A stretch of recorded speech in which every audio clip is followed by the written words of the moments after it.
The Square Ball Podcast. Welcome to the show that's brought to you with Levi Solicitors. That 10% discount can be yours on your legal fees at levisolicitors.co.uk/the Square Ball. Dan, Michael and Moscow White with you here on the weekly show. If you want to get behind us, back what we do at the Square Ball, have a look at TSB Plus, access to every digital copy of the mag we've ever done since 2009. All these podcasts ad-free. You get priority access to the match ball after the game, daily email from Moscow, the exclusive subscriber-only podcast, The Extra Ball, discounts on merch, loads of stuff at thesquareball.net/plus. Still the international break, then we're coming out of the other side of it almost. It turns out it's Raphinha's world, and we're all just living in it, aren't we, Michael? Looks that way, yes. I mean, I don't know why they've only let him play little bits, because clearly he's the best player in the world. I don't know why he's not the first name on the team sheet already. Moscow, a couple of weeks back, we were chatting about the idea that he wasn't quite at Champions League, sort of very, very elite level. Anything happened in this international break to make you think otherwise? Because he's proved it on a bigger stage. It's better than Neymar. That much is true. I watched the second half of the game against Colombia when Neymar was worse than Varney. That touch. There was the Just touch, in wasn't general, there? yeah. I mean, there was. So Raphinha's best bit of skill is when he puts he'd been cutting inside that left back ever since coming on with half an hour to go, and kind of measuring him up and watching him going, which way am I going to go, and then going inside. And then this time, the ball came to him and he just kicked it straight down the outside and chased it, and then went back inside, turned him round, put him on the floor, got to the byline, pull back, Neymar, and it just, I don't know what the point is of Neymar, supposedly one of the best players in the world, and he can't trap a football. It's kicked at him quite hard. They do that at Leeds, though. It seems to be part of what they do, doesn't it? Yeah, but it's not difficult. It shouldn't be difficult for a player of Neymar's alleged skill, talent, level, ability to see a ball coming towards him and go, I'm going to control that football. Instead, it just bounces off him. And he did, before Raphinha had even come on, there was a pass to Neymar on the left touchline, and he just rolled under his boot for a throw-in. It was Varney level nonsense. Raphinha, though, absolutely brilliant. I think the only thing you've got to keep in mind is the level of his opponent. So that left back that he was spinning round and round plays for Elche in Segunda. So it's a second division Spanish left back. He was teammates at Girona. He was left side with Samu Saiz. He was the left back. Saiz was the left winger in their failed promotion attempt. He did then have a loan. He started the season at Atalanta, so he played a Champions League game for Atalanta, but it was the 5-0 defeat to Liverpool. So there's it's international level and it's World Cup qualifying, and, you know, he's on the world stage, but he is probably playing against some easier opponents. Like the centre half for Colombia is Yerry Mina, who we saw against Everton. So it's not like he's gone upper level. You know, he's probably playing against a worse defence than he was against Everton. So rubbish still. Nobody needs to sign him. Nobody needs to buy him. That did seem to be the initial reaction to it, because I didn't watch the game, but I woke up and the next morning looked on Twitter, and basically people were going, well, that's him gone. Was the instant reaction. Well, people have seen now, as if people don't watch the Premier League every single week and see him doing these similar sorts of things. Although, though, in mitigation of that, like Brazil's kind of properly woken up to him now, haven't they? Because he's played for the national team. So it's brought a different level of attention from back home. Yeah, and the Brazilian national team is a big deal, isn't it? It carries a huge amount of weight. And I think from what I saw from actual Brazilians, they seem to be impressed by the fact that he just came in and took the piss straight away, because I think for a lot of players, it can be a difficult thing to kind of carry the weight of the shirt and all that sort of stuff, as it has been at Leeds as well at points for Luke Varney, for example, although he couldn't have essentially have carried any shirt, could he, given the lack of skill he had. But Raphinha came in and instantly just went, yeah, this is a piece of piss. I can do this. And he's done the same for Brazil. There's a style of play issue as well, that Brazil were very pedestrian in both matches until Raphinha comes on, and they're still quite pedestrian until he gets the ball, and suddenly he's taking players on and he's beating them. And he's even, the first thing he did when he came on as a sub was sliding block tackle in the right back position. So he was getting back to defend, pressing that left back, getting the ball off him, and just looking much more lively. And again, the contrast between. There was one tweet. I was looking down the Twitter feed of a Brazilian fan who commented on a video, and one of their tweets was, "It's okay, Neymar. We all know the feeling of going to work and you can't really be bothered." And there's kind of even this business is the ball rolling under the foot. So Thiago Silva off of Chelsea came on as a late substitute as well to kind of because Colombia were getting on top, and so he's brought on at the back to partner Marquinhos, and everything will be calmed down. First thing that happens is the goalkeeper with a free kick rolls the ball about 5 yards to him. It goes underneath his foot and out for a throw-in. It's like, this is Brazil, and half the players don't seem capable of just concentrating on controlling a ball under the foot. Just looked at Neymar, by the way. 222 million euros. That's 190 million pounds at today's exchange rate. Yeah, and that's why I think whatever the quality of the pass or the cutback coming to him, you would expect him to be able to respond to a football being kicked at him a little bit better. And I'm annoyed about that one because it denied Raphinha yet another assist. And there was it was the other debutant as a substitute, Anthony, Tony.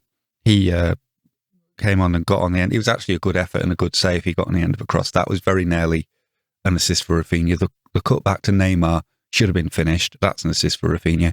He got 2 in the first game when they played against Venezuela. He also was involved in the penalty. He made the pass to the player who shot, and then the rebound. Before the rebound could go in, there was a foul given. So that's sort of an assist for the penalty. And then Thiago Silva headed one in, but he was offside, and that was stupid because it was from a free kick. So that should have counted. And there was another one, I think, that was given offside as well that should have been there. Are you saying there were a lot of assists? Yeah, Rob Conlon did the maths on our blog for the Venezuela game, and there should have been 5 minimum in the 3-1 win.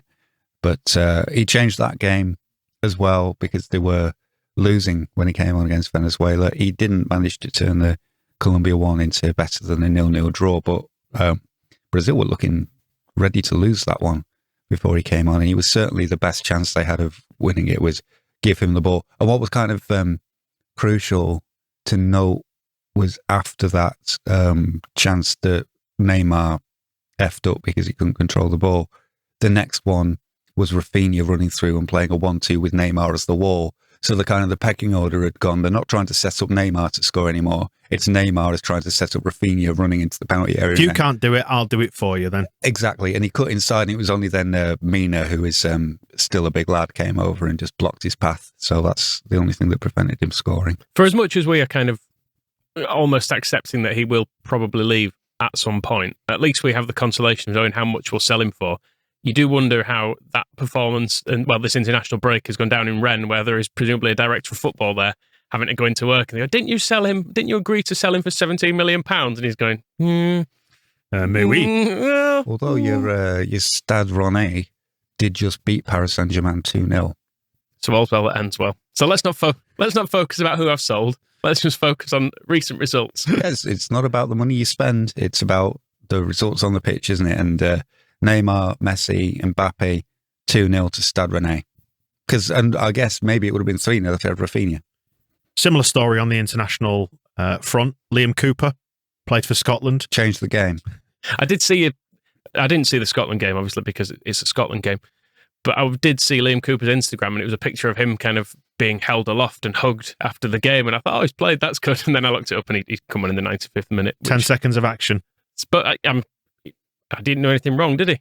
They held on to that lead. So that was good. Bit. Little Dan James scored the equaliser, that 2-2 draw for Wales versus the Czech Republic. And your boy Tyro came off the bench. Did he change the game there as well, Moscow, for Wales? Didn't watch it. But Dan James's goal was good. That doesn't matter. You don't need to. Okay. I mean, I assume the valleys are ringing with Robert's propaganda, just as the River Plate is singing. That's Argentina. That's Argentina. Close. I mean, great story though. The beaches of Copacabana singing Raphinha's name. Dan James's goal was good, kind of ghosts in behind the fullback, and then an easy through ball it's a little bit sleepy, the defending, but the finish is really good. Shoots got so we like Dan James now. Is that right? He's a fine player. Yeah, good. Looks great in red. Dallas played on the right-hand side of midfield, was he? Can we call him a winger still? In the 2-0 defeat for Northern Ireland against Switzerland. He started there, and then I think he ended up more left back, but right back. They had a man sent off, didn't they? So I think he is the man who shifts around. Did he do the 11 Stuart Dallas's role? Exactly. It was a sending off. It was an absolute dog shit sending off as well. That was ridiculous, wasn't it? You see it, yeah. First half, time wasting from a throw-in. It was 0-0 at that point as well, wasn't it? And Northern Ireland needed the win, and the counting is it was less than 20 seconds. I think it was about 23 actually from the moment the ball went out, something like that. Somebody counted it from the moment the ball crossed the touchline to him getting booked was about 23 compared seconds. To the 2-minute pause for VAR that had already been going on, and it was just absolute ridiculous. But welcome to the world of refereeing, eh? Clicky played in the first half of the 5-0 victory for Poland against San Marino. Tough game for him. Great bunch of lads. To be fair, 45 minutes against San Marino is probably like a warm down, isn't it, more or less, compared to the stuff he has to do at Leeds. And England played, but there was nobody of any interest. England there. under 21s, also not aware, actually. It's under 20s that we like, isn't it? Who's the manager there these days? It's not Boothroyd, is it anymore? Is it Carsley? Lee Carsley, yeah. Right, and legend. Didn't play our boys. No, it's a bit weird. Called up. I think Creswell is he aged out of the under 20s, but Gelhardt got called up to cover an injury and then just sat on the bench instead of actually playing any of the games. Although dropping down a year group to the under 20s, we had 3 of them all played in that draw versus Italy, and it was a goal made in Leeds, wasn't it? Greenwood, Drame and Bate. And Bate apparently absolutely running the show there. Best player on the pitch by a mile, so say eyewitnesses.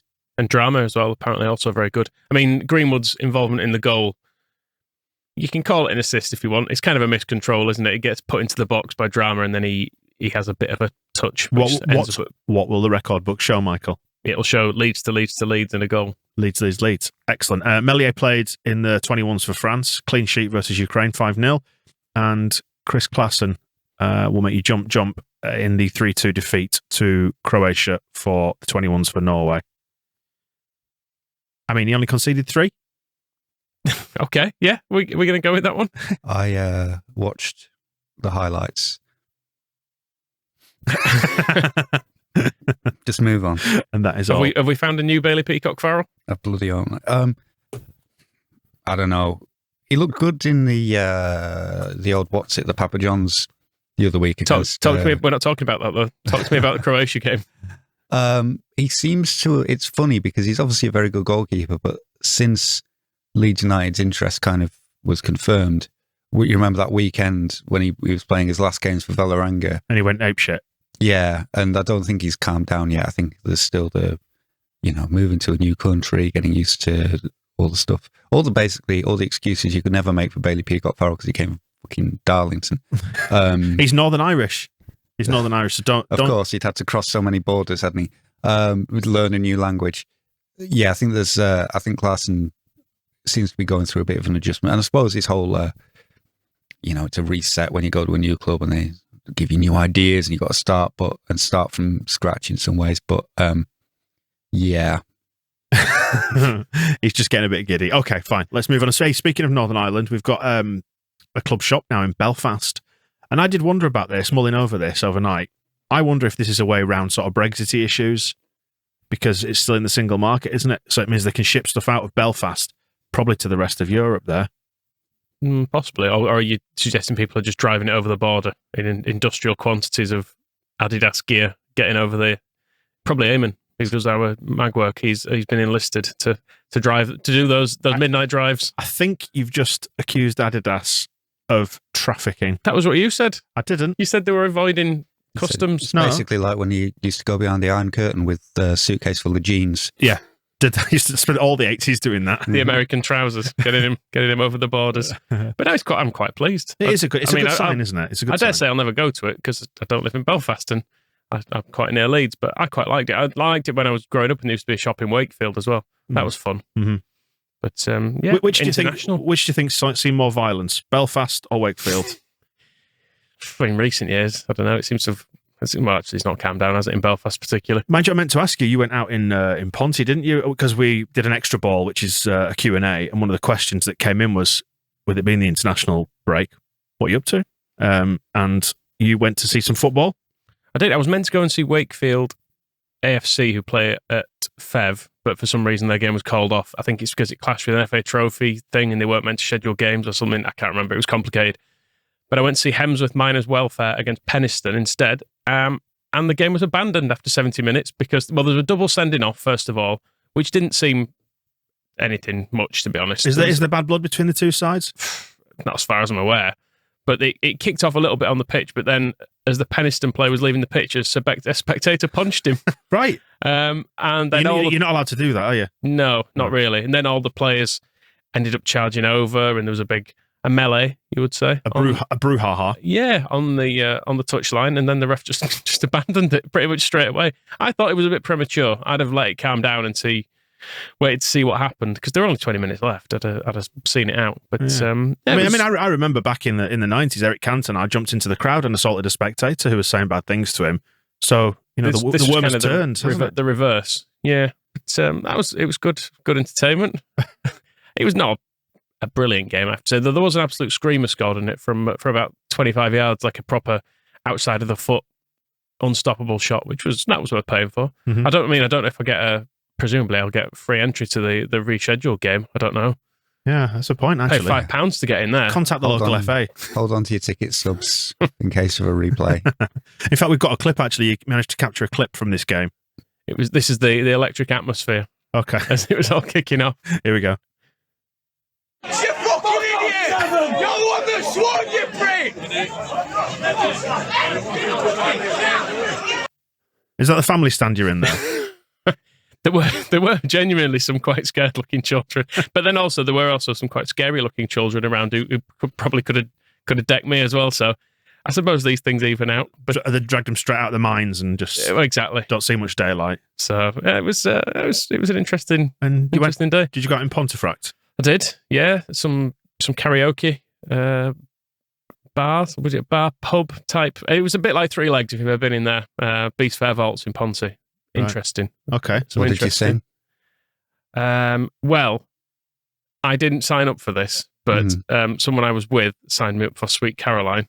So that was and that will have got the whole place jumping. What a cliche. I know. It wouldn't have been my choice. I'd have gone for something a bit more niche, but a crowd pleaser, and it seems like the sort of place you'd want the crowd on your side. So I think that's a good move. Yeah, that is true. I mean, someone you don't want to get up there and say, right, this is Tubular Bells. Just pick a long one, something like Bat Out of Hell or something. That's like a 9-minute song to talk to everyone with. Meatloaf, like that was the DJ Needs a Poo song. Yes, was that from when I used to poo in? You need to poo in the bars or clubs when you're working, because you can. It's a good solid 7 minutes at least, which you need to navigate your way through a crowd and then do your business and then come back. So it's always a safe bet. I know you used to do it on the radio as well. You used to pre-record sections and disappear off, didn't you? Go and do the weekly shop or something while you're playing out some songs. It was only a game of 10-pin bowling, Michael. Anyway, let's move on. On to other stuff then. We sponsor a team. Aren't we great? I mean, I presume we own them now? Is that the way it works? We've sponsored them. Surely that's the same difference. Yeah, so a quick, if you haven't seen the story that is on our website, on the blog, Holbeck Moor, which is right next to Ellen Road. It's on the journey to Ellen Road for many people. Now have a football team. Moscow, if you're watching the video version, by the way, on YouTube, Moscow is now wafting the Holbeck Moor shirt with our logo on to his camera. There it is. Looks very good. It's a white thing with green and black and got a husky on it. It's a husky. They are the Huskies. And there's a husky on the back. I've got a number 10. This is my shirt. Thank you. How come you're the only one that gets a shirt? I asked for one. Oh. So you just got to ask nicely. I know you find it difficult being just polite under general Well, no, I thought it was best that we let the players have the shirts and we didn't steal them immediately. But it's fine if you want to essentially take money out of a non-profit sports organisation. That's fine. We've put money in. That's the point. So you, clawing it back, and so now you deserve it, do you? Sponsorship. They are a. I bet you'll be in a full tracksuit next week. They are a. I ain't giving half a chance. They are a subs free, everybody welcome football team. I think Ewan is the name of the guy who started it. Realised that Holbeck does not have an adult sports team, and it could do with one because it helps people's physical, mental health, and so to remove barriers to accessing the benefits. The Slung Low, who are the organisation currently running the Holbeck Social Club, the oldest social club in Britain, and theatre company, when they're not doing that well, I mean, they do it all at once. They make sure that anybody's needs for childcare or travel or transport, whatever they need to come to training and to play, will be sorted out for them with the generous help of a local fanzine and podcast organisation. That's where our money is going. In fairness, knowing they'll look after your kids and have them to start playing football again. Well, I just go and play net. That's fine. It is literally, they have a men's team and a women's team, and they're going into, I can't remember which way around it is, but there's one bunch are going into like a friendly league that's kind of not really part of a pyramid structure. It's just done for people who just want to have a laugh but have a competitive match. So it's probably not quite as severe as the match you're at as the weekend, but there is also a team going into a proper local competitive league. They're going in some tournaments, some five-a-side tournaments, and a bunch of people who just go to training just for the fun of it, to kick a ball about and get some exercise and keep fit. So that's what it's all about, and I think they're completely open to anybody going along and having the opportunity to wear this beautiful garment in a competitive match. So it's if you find the story on our blog, it's got all the links to what you need to know about, and also Slung Low on Twitter. We'll find that. But yeah, not wrong with a husky. Not wrong with our logo in lovely green and black on the front. Looks good. Proud to be involved in it. It's a good community initiative. Yes, it is. Aren't we good? We are. And listen, we can't close this section out without paying tribute to the former Leeds physio who dies at the age of 89. Now, I've just realised I've only ever seen his name in print or written down, because I remember seeing his name, like, collecting programmes through the 80s and 90s or whatever, and he was one of those kind of names that you saw printed, because they used to print all the staff in the front of the programme. I don't know if they still do. And is it Jeff Ladley or Ladley?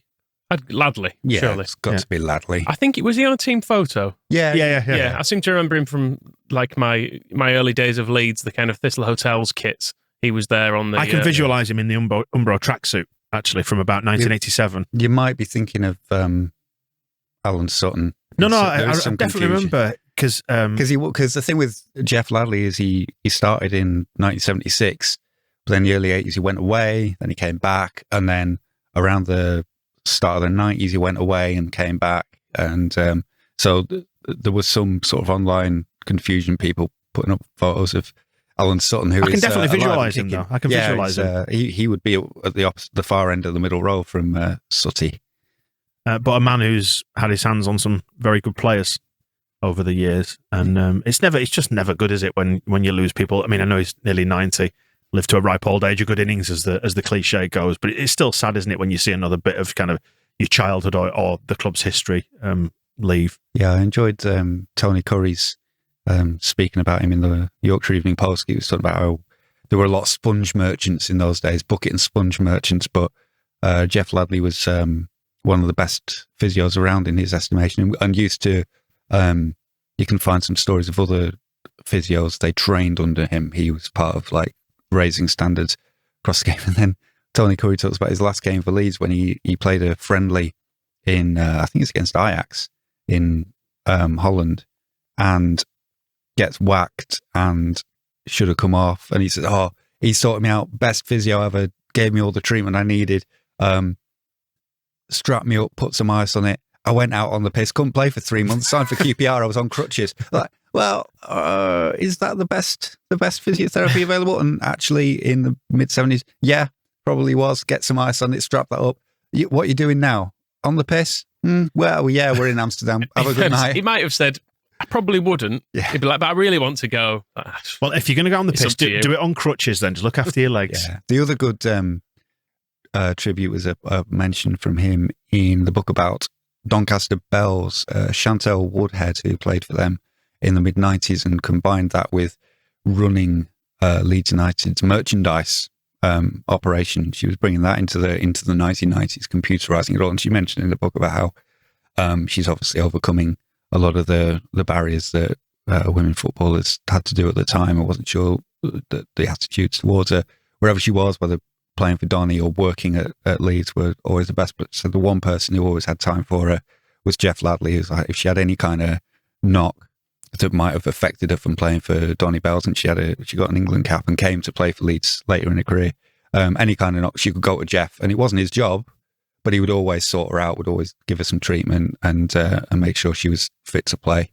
And that's, when you can, a little bit of that's probably one of the best tributes, as a kind of off wage, off the clock, helping people play football, because that's what physios do, basically, isn't it? They help people be fit enough to go and play the game. So once he'd finished sorting out, Brian Dean paid tribute to him as well. So once he'd finished sorting out Brian Dean's famous poisoned elbow in the mid 90s, to have some time left for Chantel Woodhead, who at Leeds is the manager of the club shop, and it's but on weekends is a left back for Donny. That's a good thing. That actually neatly segues into a quick chat about Leeds United Women, who went full Preston at home, 5-1 up. Laura Bartop with another hat trick. Is that her third one of the season now? Something ridiculous, yeah. Yeah, I think second in 2 weeks. Great stuff. Absolutely on fire. This is against Durham Sestria. Ended up 5-5 with an 88th minute equaliser. So don't do that. No, there was another hat trick in the game as well. One of their players got a hat trick, which is you don't get to keep the match ball if you're the second hat tricker, do you? You only get to keep it if you score the first hat trick, I think. I think so. Although, to be fair, I think at that level, they probably can't be giving away match balls every week, because they're about 80 quid, aren't they? And it's it's quite a dear do having to do that every single week. It feels like a lot for a football. Yeah, I would say so. Get on Sports Direct, get some get those £3. 2 for 16 quid these days. Yeah, Mike Ashley needs that money, doesn't he? He does indeed. But Durham brought on a sub called Turnbull, who seemed to change the entire game. And reading Kath Hamill's column in the YEP, quite holding hands up and meaning if the game had lasted another 10 minutes, Leeds probably would have lost. But they are still top of the league by a point. So that's where they need to be. And there's only one promotion place. You've got to win that league to get promoted, which is pretty tough. But they're in it. So they can win it. They can. Durham are not in it, so they can probably still win it. But they've never beaten Leeds, and they still haven't. So a win for us, sort of. That's the real quiz. The Square Ball Podcast.